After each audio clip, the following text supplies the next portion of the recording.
everybody, and welcome back to another episode of the Investor Motivation Podcast. My name is Amy Lehman, and I'm joined today by Rob Gowdy. Thanks for joining us. I hope you've all had a great week since our last podcast. Hmm. We've had some PD days, professional development days in Melbourne, so we just got back from that feeling pretty refreshed and Also accompanied with a nice meal out, exploring nice new restaurants in Melbourne, which is always fun for the country folk. Definitely a great perk of what we do and being able to go to Melbourne for these opportunities and motivate us again and get our brains working again with all the technical stuff, make sure we're up to date. Yeah, so perhaps you can explain what entails these professional development days. So generally they will, a product or our licensee, associated practice, I suppose, puts on a day where they get speakers in. It might be product providers or business development managers, a lineup of guest speakers to talk about all things technical, product, legislation, cybersecurity, business management, everything really. So we thought we would just piggyback off that and give everyone a bit of an overview of what yesterday's day was. It was really good value. Like all these things, a lot of stuff you hear over and over again, but there's always some gems in amongst everything else that's discussed over a day, and you get to have a chat to people in your industry and find out how they're doing things within their business. So it's really well worthwhile. Before we kick off, acknowledgement of land. Thanks, Amy. On behalf of the Investor Motivation Podcast, I'd like to pay our respects to the traditional owners of the land on which we do record this podcast and pay our respects to elders past, present and emerging. Beautifully done. Now, let's start with one that probably when we all got back in the car, and there's 5 partners in the business here, the first thing that came up was cybersecurity. There was a whole session on a chap who was very proud of the fact that he hacked his first computer when he was 12. 12 years old, hacked his first computer, and now runs a really large business where they do all the forensic analysis when businesses do get hacked. They really dive into when the hacker got in, how long they've been in, all the files they've accessed in that time, and then remediation from there.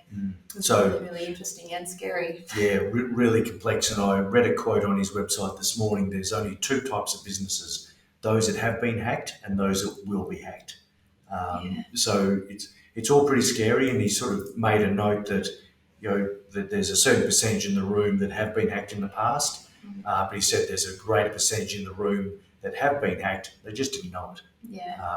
And I suppose we'll put on perhaps a webinar for our clients on this point and how you can just lift the skepticism and how careful people are with the emails they get, because in my view, one of the key takeouts was the weak point. The way people can get to us is definitely email.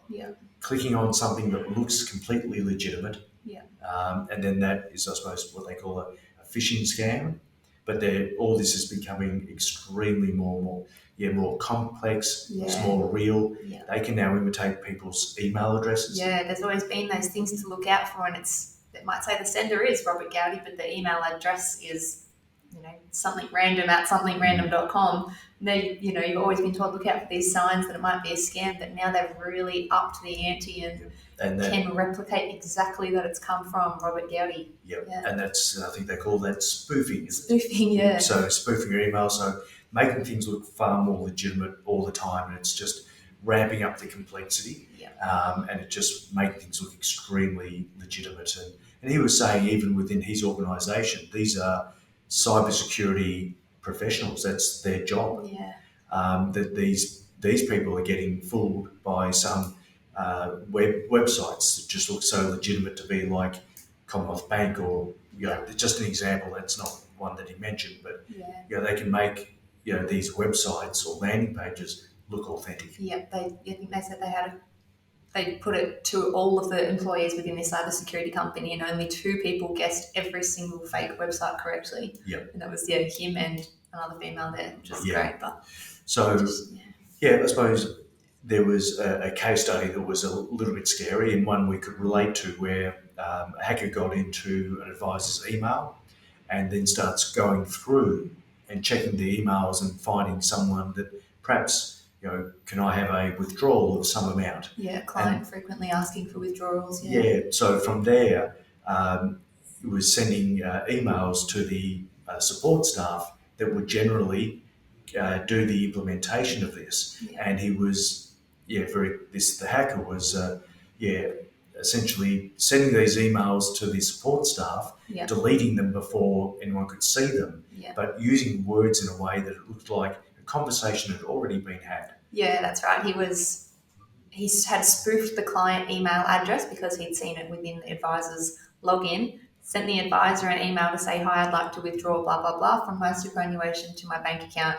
These are the details. Yeah, and these are the reasons, so legitimate reasons. Just going on another holiday because that's what that client frequently did. And then he already had access to the advisor's email, so then quickly logged into the advisor's, replied to the client in quotation marks, and CC'd in the support staff to say, no problem, as per our discussion on the phone, we'll confirm the payment will be sent to you later today, and then deleted the email from the advisor's account, and it went straight to the admin staff and put the request through. And clearly, probably, I suppose we spoke about it it's a quick staff meeting this morning on this point that, if your business is small enough, you can have the conversations, which I said to Sarah, Sarah goes, well, wouldn't we just have a conversation? Yes. And I said, well, more than likely we would, because you're about 4 metres away from me. So smaller business can help with this stuff. And Sarah, probably 6 years ago, received one of those emails, from Robert Gowdy. But back then we could see that the email address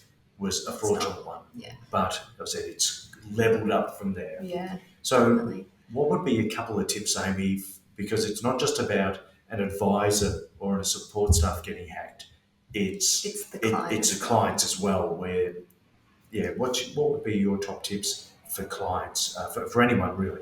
Well, and another example of one of the hacks or one of the common spams was like aged care providers sending emails or them spoofing the aged care provider's email to a client saying, can you please pay your deposit to this bank account? And the client just did that because it was in the works. They'd gotten onto that.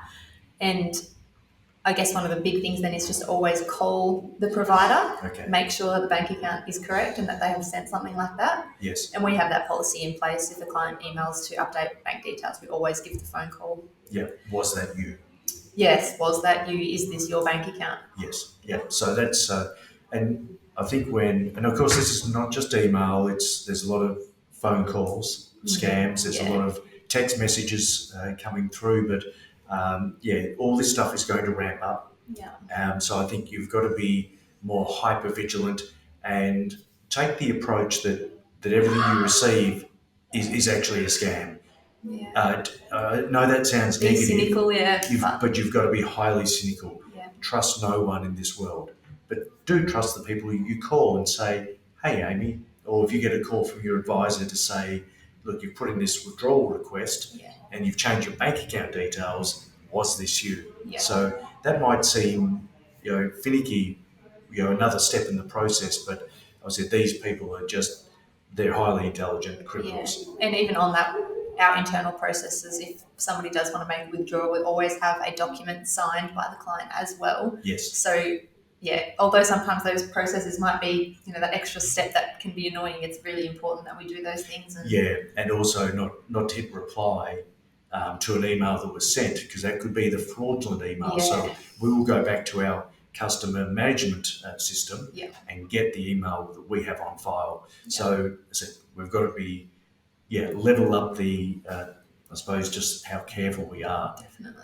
So that was a really interesting chat, and it was the stats were really horrendous in terms of that in Australia, and he was talking about how the government's committed X amount of millions of dollars to improving cybersecurity, and he was again pretty cynical, but he knows his area so well that he said it's not going to make a big difference.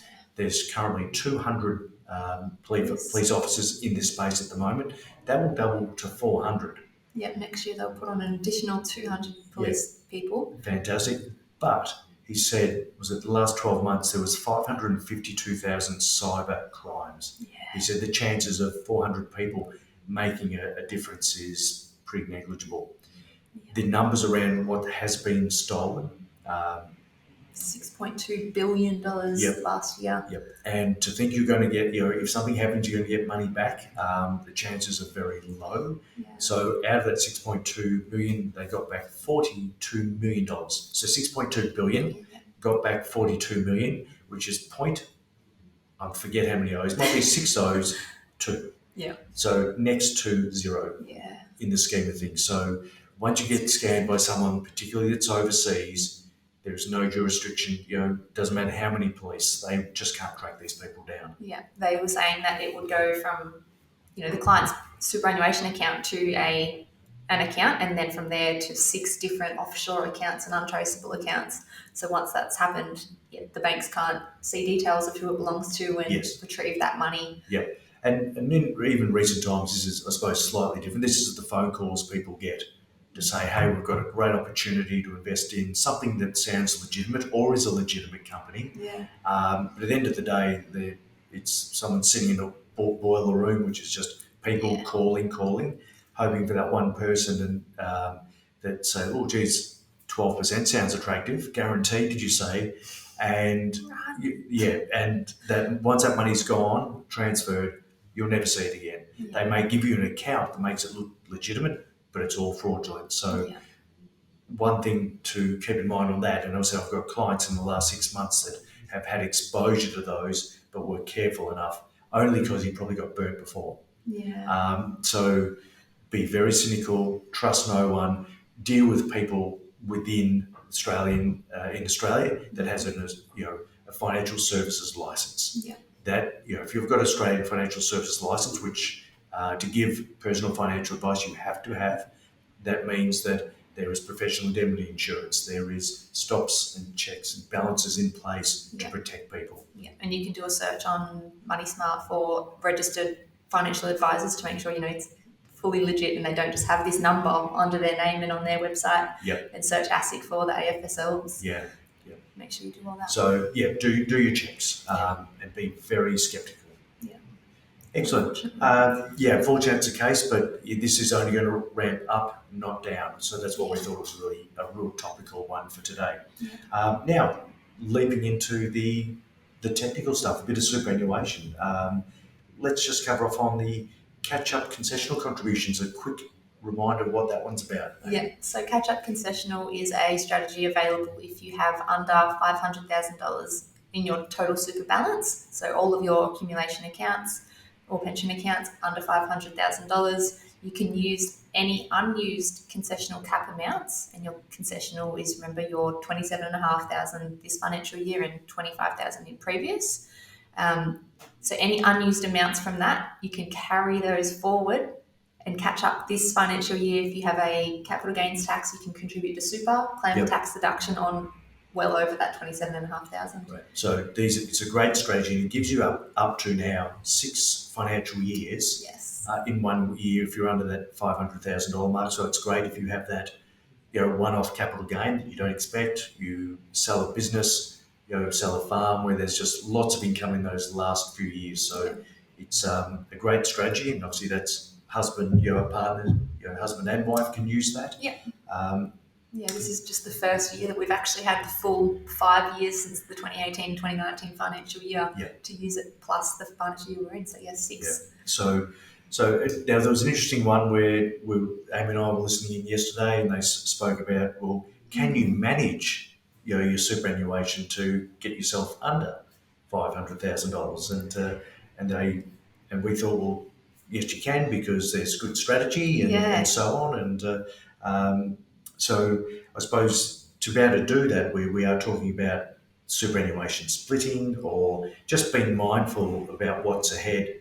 That a lot of big non-concessional contributions don't go in too early. Yes. That means you don't qualify. Yeah, make sure you get your planning right around the timing of your contributions and the type of contribution.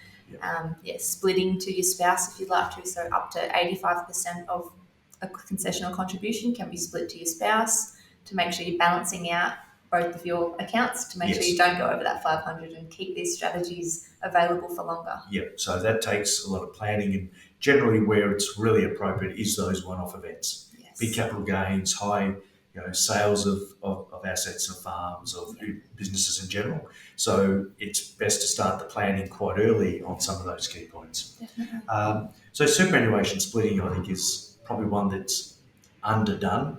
I think I probably recommended it twice and one person did it. Yeah, that's people want their money, I guess, to go into their account, and sometimes it's hard to explain the equalisation of assets and how important that can be for the long term. And I think where it's really attractive to look at superannuation splitting, so we are talking about the concessional contributions that go into super. It can also include your employer contributions, up to that $27,500.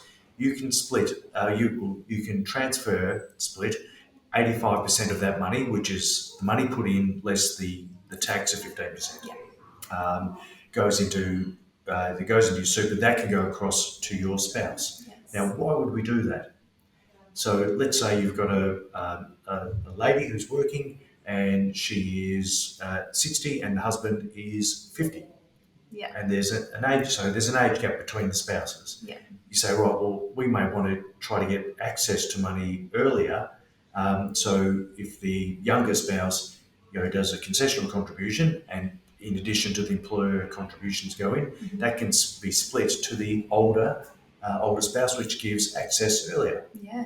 Now, there's also another strategy where you may want to split down, where going from the older person who might be becoming eligible for age pension or getting close to, but we want to, hide money.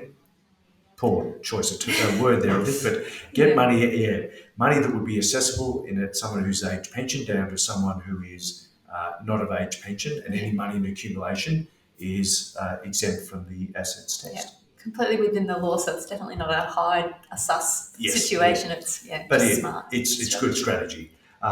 Keeping in mind that superannuation splitting is, you can't do that to someone who has met a condition of release, where you can split, to that older person, but they can actually just grab the money out and run. Yeah. So someone who's over age 65, you can't split up to them. Yeah. Someone who's working between age 60 and 65 hasn't met a condition of release yet, so yes, you can for them. Yeah. So I thought another one worth touching on too, Amy, was the tax rates.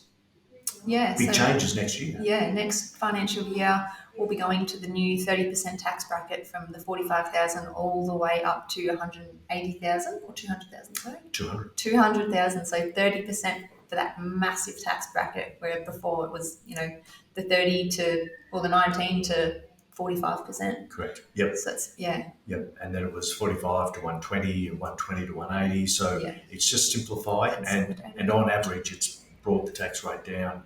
Probably that average, people generally sit between 45 grand and 120. Yeah. They were taxed at 32 plus Medicare, so 34 and a half. Yeah. From 45 to 200 is now a flat 30 plus Medicare. Yeah. So it makes superannuation as a tax saving a little bit less attractive, but still very attractive. It's still 15% or 17% with Medicare. Yeah. It's still huge, because there is no investment we can recommend each year that will save you this amount. 17%. Yeah. So I reckon that'll be enough for today, Amy. There's lots of other things we covered. Some of them are really in depth. I've got all this paperwork that I thought we'll chat about, but we'll chat about transfer balance caps another time, because they just sound boring, don't they? I don't think so, but I think so.